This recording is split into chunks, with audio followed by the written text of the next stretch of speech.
इसी विषय पर आधारित एक खास रिपोर्ट देखिए इंडिया न्यूज की।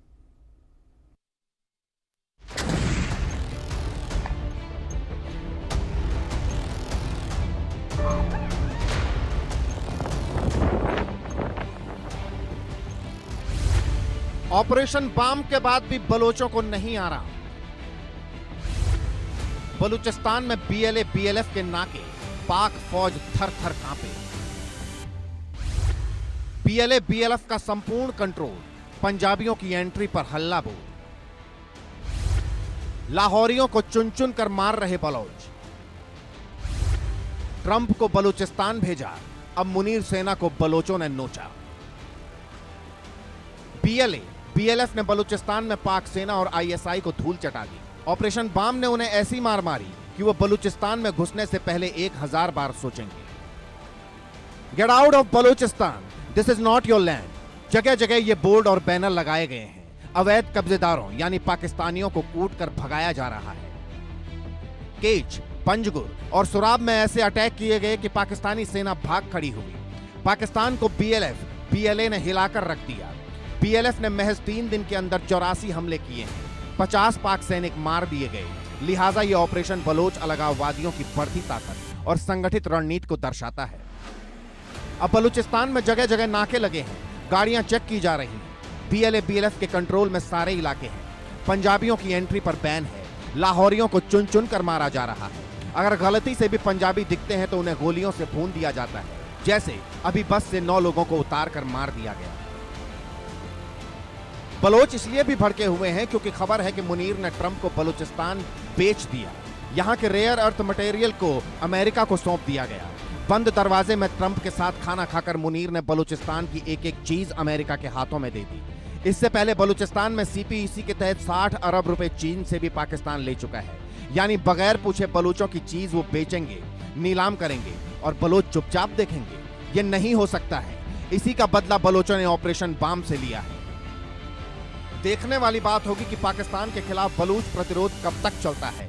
क्या वो आजादी का मकसद पूरा करके ही मानेंगे? Bureau report, India news.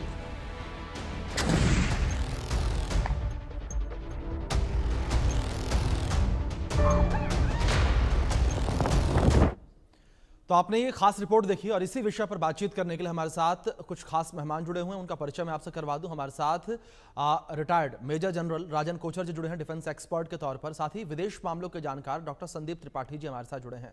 आप दोनों मेहमानों का बहुत स्वागत है इस चर्चा में। चर्चा की शुरुआत सबसे पहले मैं राजन जी आपसे करना चाहूंगा। जिस तरीके से लगातार ये हमले किए जा रहे हैं और जहां बीएलए और बीएलएफ ने संयुक्त रूप से ऑपरेशन बाम शुरू किया है, इस ऑपरेशन बाम का क्या असर बलूचिस्तान में देखने को मिल रहा है और खास तौर पर जो पाकिस्तानी सेना है उसकी मानसिक स्थिति पर इसका क्या असर पड़ता नजर आ रहा है, क्योंकि वो काफी डरे सहमे हैं? तो बहुत इम्पोर्टेंट है बिकॉज ये ऑपरेशन बाम काफ़ी वेल कोऑर्डिनेटेड ऑपरेशन था और ये आपने इसको देखा होगा एक लार्ज एरिया में ये इस ऑपरेशन को कंडक्ट किया गया था और ख़ास तौर पे जहाँ पे आपका केच के एरिया, पंजूर, अवरन, कुलाट, खैरौन, मस्तुम, देराबुक्ती, ये जो सारे जितने भी एरियाज हैं जी। ये डोमिनेटेड है बलूच रेबल फोर्सेस से, बीएलए और आपकी बीएलएफ से। और काफ़ी इनमें अभी ताकत आ गई है। जो इंटेलिजेंस रिपोर्ट्स हमको इसको देखने को मिलती है तो बताते हैं कि ऑलमोस्ट 4000 कोर फाइटर्स हैं और पाकिस्तान की पूरी यहाँ पे 11 कोर है जो क्वेटा में बेस्ड है और उसके अलावा पाकिस्तान की फ्रंटियर कोर है, नॉर्दर्न एंड सदर्न कमांड। तो तकरीबन आप अगर एक अनुमान अपना लगाएं तो यहाँ पे इस एरिया में बलूचिस्तान में 2 लाख से 2.5 लाख सिक्योरिटी फोर्सेस हैं पाकिस्तान इसको बलूचिस्तान में, और मुकाबला हो रहा है 4000 लोगों से।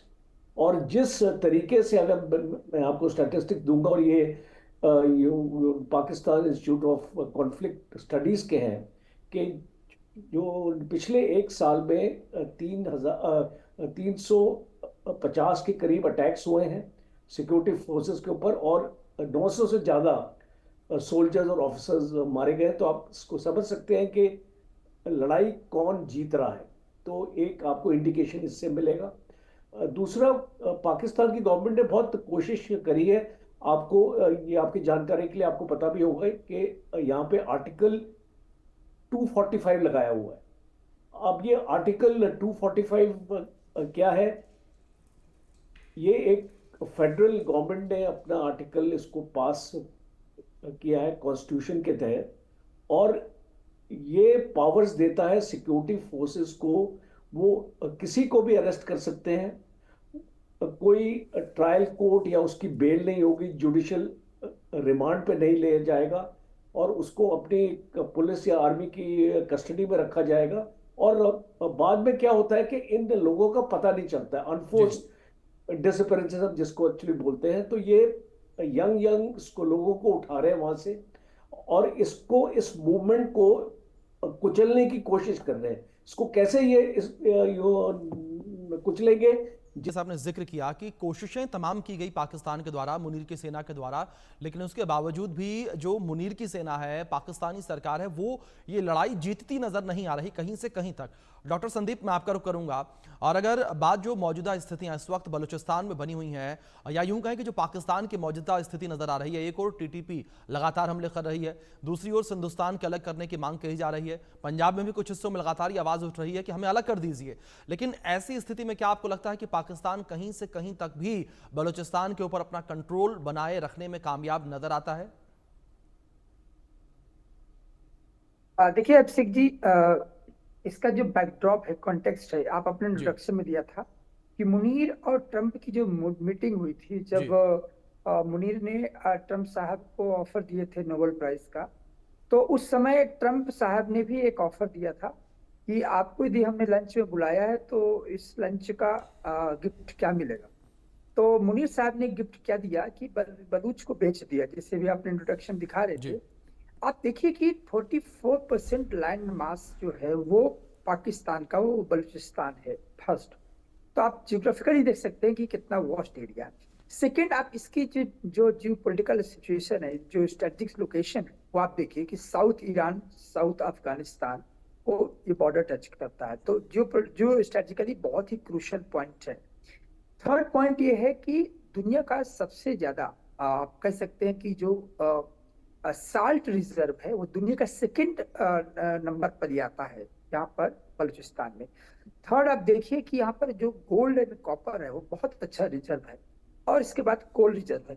तो ये जो मिनरल्स हैं जो अनटैप्ड है, जिनका अभी भी दोहन नहीं हुआ है, जब बलूचियों को लगा कि हमारे जो संसाधन है इनको मुनीर ने बेच दिया, गिरवी रख दिया, तो पहले भी वो एट्रोसिटीज हो रही थी, लड़ रहे थे, लेकिन अब उनके लिए आर पार की लड़ाई हो गई।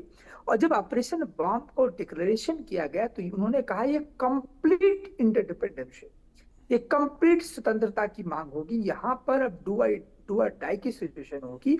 और ये पिछले, आप देखिए, पिछले 5-6 सालों का ये पहला एक ऐसा ऑपरेशन है जहां पर ये आर पार ये कह सकते हैं डू एंड डाई की है, किसके लिए? बलूचों के लिए। और इसीलिए उनमें एक यूनिटी है। उन्होंने कह दिया कि पाकिस्तानी का जो पार्लियामेंट्री सिस्टम है हम जी। कंप्लीटली रिजेक्शन कहते हैं। मैं एक एएनआई का इंटरव्यू बताऊं आपको, मोहम्मद रेहान है जो वहां के बलूच नेशनल मूवमेंट के लीडर है, जी। उन्होंने बहुत खुले रूप से एंडोर्स किया इस पॉइंट को कि हम पाकिस्तानी सरकार को चैलेंज करते हैं, उनको ये कहते हैं कि उनकी सत्ता को हम उखाड़ फेंक देगी। दैट मीन्स अब ये वक्त आ गया है बलूचियों के लिए कि अब वो, मुझे लगता है कि यहाँ से आगे आने वाला जो टाइम होगा पाकिस्तान के लिए बहुत बड़ा सिरदर्द होगा। और ये वही वक्त होगा जब मार्च 1948 में जिस प्रकार से ये बलूच लोग अपनी आजादी की मांग कर रहे थे, जिन्ना ने फोर्सफुली इनको पाकिस्तान में एनेक्स करके मिलाया था, ये मुझे लगता है कि अब 78 वर्षों के बाद बलूच अपनी आजादी के लिए जिस स्ट्रेटेजिकली रूप से आगे बढ़ रहे हैं, अपने आप में इतिहास में एक नया अध्याय होगा। और सबसे बड़ी बात कि जो ये पूरा जो रीजन है, यहाँ जो ग्रेट गेम चल रहा है चाइना और अमेरिका का, मैंने अमेरिका का आपको बताया। देखिए रावलपिंडी में एक 9 अप्रैल को बहुत बड़ी मीटिंग होती है मुनीर की और एरिक मेयर की। एरिक मेयर हाई लेवल का डेलीगेशन लेकर आए थे अमेरिका से पाकिस्तान पर, और मुनीर के साथ जब मीटिंग हुई तो पहले ट्रंप के साथ मीटिंग, सॉरी, पहले मुनीर के साथ मीटिंग होती है, इसके बाद जी। खुर्रम के साथ मीटिंग होती है। ये दो मीटिंग जो है बलूच ऑपरेशन बाम का एक आधारशिला उन्होंने रखा। और मुझे लगता है कि ये जो आप देख रहे हैं कि पाकिस्तानियों को मार रहे हैं, उनकी सेनाओं को मार रहे हैं, मुझे लगता है ये उसके रणनीति का हिस्सा है। तो ये स्ट्रेटेजिकली बहुत ही माइलस्टोन स्टेप है बलूचियों का और उनकी आजादी का। आने वाला वक्त बताएगा कि ये जो ऑपरेशन बाम किस करवट लेगा, लेकिन इतना तय है कि पाकिस्तान खंड खंड होगा। जी बिल्कुल, काफ़ी बड़ी बात डॉक्टर संदीप जी आपने कही है कि पाकिस्तान खंड खंड होगा, ये बिल्कुल तय है। राजन जी, मैं आपका रुख करूंगा। जिस तरीके से पाकिस्तान के खंड खंड होने की बात संदीप जी कहते नजर आ रहे हैं, लेकिन राजन जी, अगर पाकिस्तान के खंड खंड होने को लेकर बात करें, बलूचिस्तान की आज़ादी को लेकर बात करें, लगातार ये कहा जाता है कि बलूचिस्तान कभी का आज़ाद हो गया होता अगर बीच में पाकिस्तान के और बलूचिस्तान के चीन नहीं होता था, क्योंकि चीन ने भी CPEC कॉरिडोर के माध्यम से अरबों बिलियन डॉलर का जो निवेश है वो किया हुआ है। इस वजह से चीन भी ये चाहेगा कि बलूचिस्तान पाकिस्तान से अलग ना हो, क्योंकि जो उससे फायदा मिल रहा है, जो उसके रेयर अर्थ मिनरल्स हैं, उनका दोहन जो वो कर रहा है वो नहीं कर पाएगा फिर वो। देखिए अभिषेक जी, अभी ये मूवमेंट को इतनी ताकत नहीं मिली। जी हम इस कंक्लूजन पे नहीं आ सकते हैं कि जी ये खंड खंड हो जाएगा, जी बिकॉज अभी जो ताकत एक इंसर्जेंसी की मूवमेंट होती है वो इस शेप में अभी तक नहीं पहुंची है। अभी हमने पिछले 3 साल से हमने देखा कि ये मूवमेंट तेज हुई है।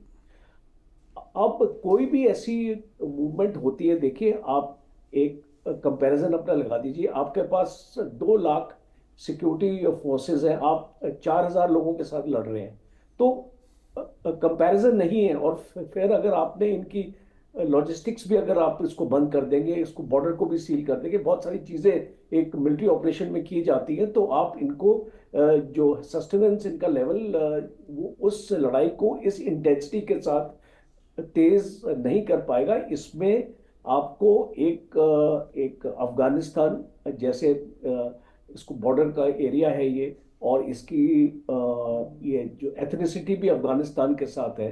आपका ईरान का भी बॉर्डर है, आपका इसको सिस्तान, बलूचिस्तान। तो यहाँ पे अगर इस मूवमेंट को इन दोनों देशों के साथ अगर सपोर्ट नहीं मिलेगा, देखिए कोई भी अगर इंसर्जेंसी होती है उसको लंबा खींचने के लिए बाहर का सपोर्ट बहुत जरूरी है।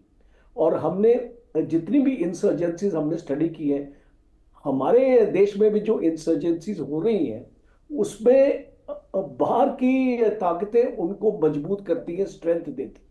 तो ये बलूचिस अकेले में नहीं लड़ पाएंगे, इसको ये मेरा असेसमेंट है। जी बिकॉज कब तक लड़ेंगे ये लोग, मारे जाएंगे बुरी तरीके से इनको मार।